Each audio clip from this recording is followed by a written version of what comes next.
I'm Ann Cohen, and this is my daughter. Hi, my name is Anita Davidson. And today, for Cook That Jawn, we're going to bake some banana bread. And we're baking banana bread because bananas are one of the things that are frequently found in the free food boxes that the city of Philadelphia distributes every week to citizens all around the city. There are drop-offs at 40 different locations.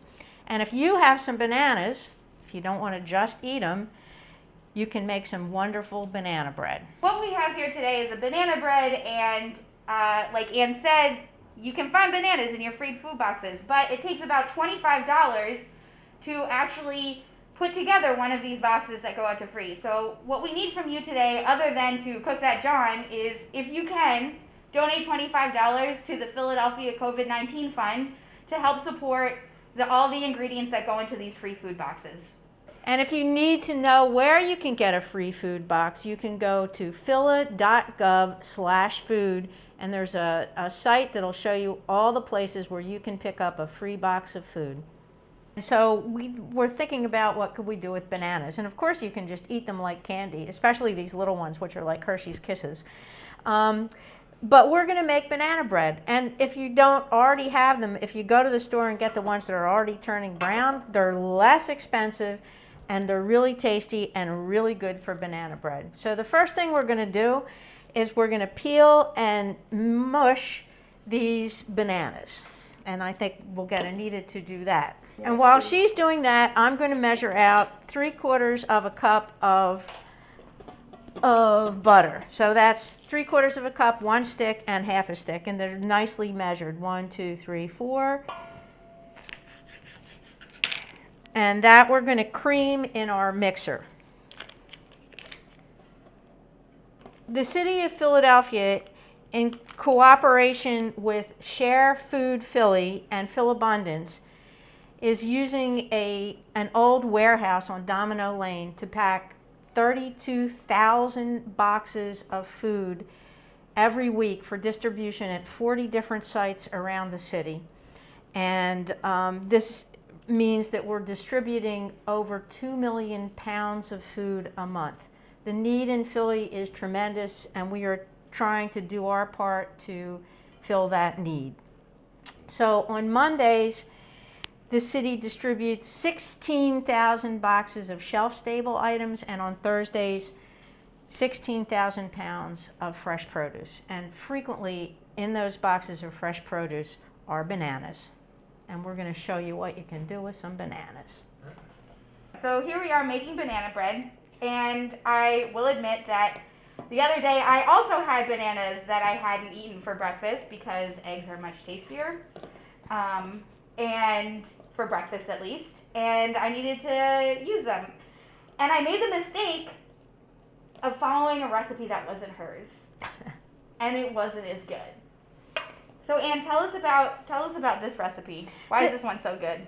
Well, it's just the best recipe ever. I learned it when I was about 10 years old from my next door neighbor, Helen Blatherwick.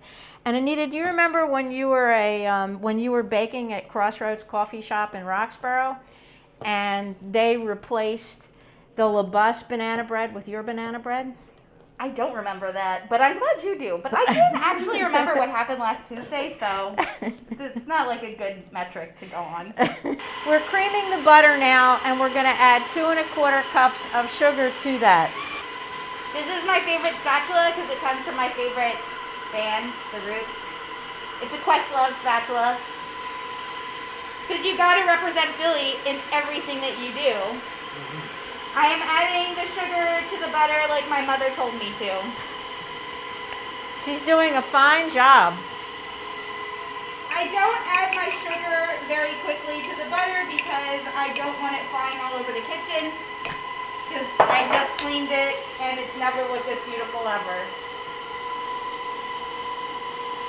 And then you turn it down a little bit lower as you add your eggs. And the eggs and then the banana? Yep, and a teaspoon of vanilla. And then you slowly incorporate the eggs. Which are slightly beaten. Because that's what the recipe says.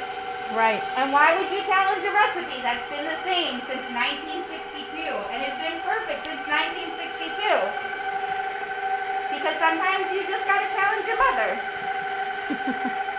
adding some vanilla. It was Madagascar vanilla, and it was on sale. And that's why I have these tiny little bottles, because they were in the discount pile. And what I'm doing is I'm just scraping up everything off of the bottom of the bowl. We want to make sure everything is equally incorporated as we move on to every stage.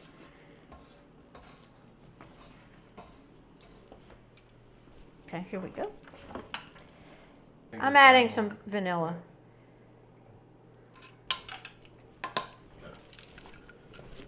A teaspoon of vanilla. Okay, now we're going to incorporate our flour, our leavening agent, which is baking soda, and milk. In this recipe, you will see that you can use either sweet or sour milk. I'm using sour milk even through my mask. Woo, it is so sour.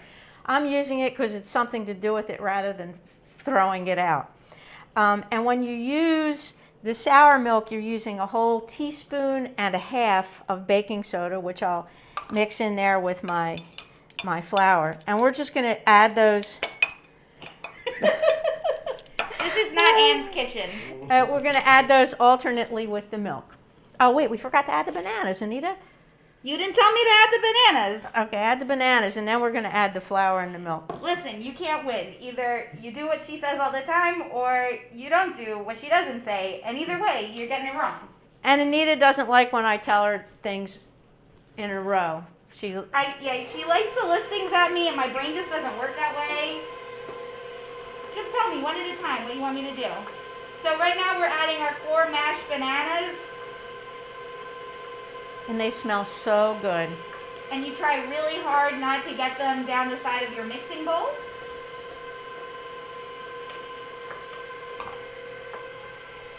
And I can't believe you compared a banana to a Hershey's Kiss. It is. It's just, these little bananas are so good.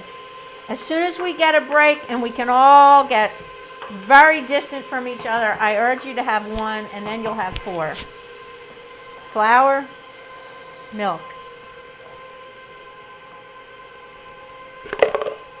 So here we add this alternately, and I like to do it in thirds. Again, you add your flour slowly so it doesn't fly all over your kitchen that you so nicely cleaned before you baked.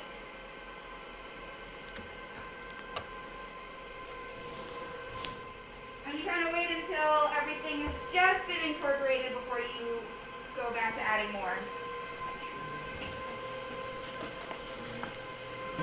So you'll notice we aren't professionals. Things are moving. You'll notice that maybe there was a cup on my counter. Those banana peels mysteriously disappeared. It's the magic of Hollywood. Did you add salt? I did. To the batter? To the flour. I added just a little pinch. So I would, yeah, okay. It's in the recipe. It's part of a teaspoon, I'm sure. Anne likes less salt. I like more salt. Yet another argument we get into. But here we're just making sure that everything is incorporated from off the bottom and on the sides of the mixing bowl. This is also a really great recipe because it's super forgiving. So I have to follow directions from my mom all day long, and so I don't really love baking because it's even more directions that I have to follow. But this recipe is super forgiving, so if your measurements aren't super exact, it's still going to be delicious. I'm going to chop some pecans. You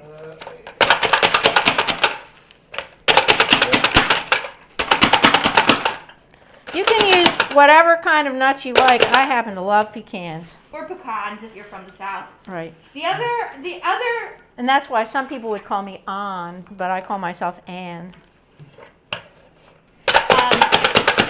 Can you still tell when I roll my eyes even when I have my mask on? Can you feel it?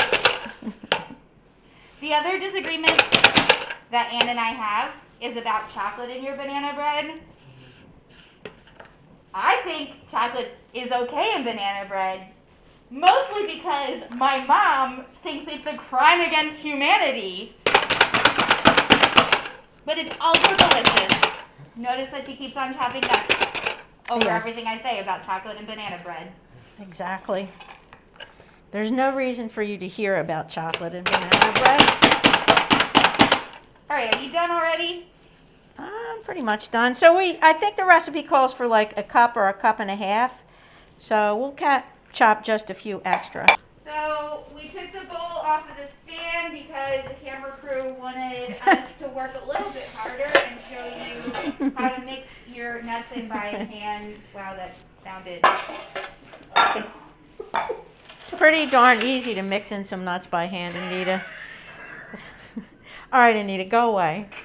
Just like I told you. I'm not done yet. Here, put this in the sink, please.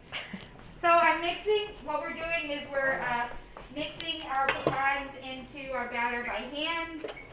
You can do this in the mixer, but if you want a really beautiful shot with your camera crew nearby, then you do it by hand. Also, if you want to show off your No Kid Hungry Questlove spatula, that's your favorite spatula ever because you're a truly faithful Philadelphian, then you mix your pecans in by hand. Did you know that Anita's grandfather was born like 6 blocks from here in 1911? He was born on McClellan Street, in the 700 block of McClellan Street. She is born and bred Philadelphian. It's like truly insufferable sometimes. So we have 2 pans. They've been Criscoed and floured. Not so good right there, but they'll be fine. Pour it in, baby. And we're just eyeballing it because, like I said, it's really hard to mess up this recipe. So we'll put a little in there. We'll put a little in here. You have any chocolate to put in that one? Yeah, Mom, where's the chocolate to put in the banana bread? Do I want to die today? Not really. So I don't know where the chocolate is. You want to preheat to 350. And it's going to take about an hour, but we're going to check it at 50 minutes. Now we're going to cut this banana bread. And we'll eat it in the other room where we can take off our masks because it's hard to eat with your mask on. I've tried. Me too. Have you poured water down the front of your face while trying to take a drink? No, but I always am trying to put food in my mouth. Banana bread is really beautiful when you have those little Pecans. speckles. Some people put cream cheese on it and some people put butter on it. If you have a cast iron skillet and you heat it up with some butter and then you fry your banana bread in your butter, it is not bad. All right.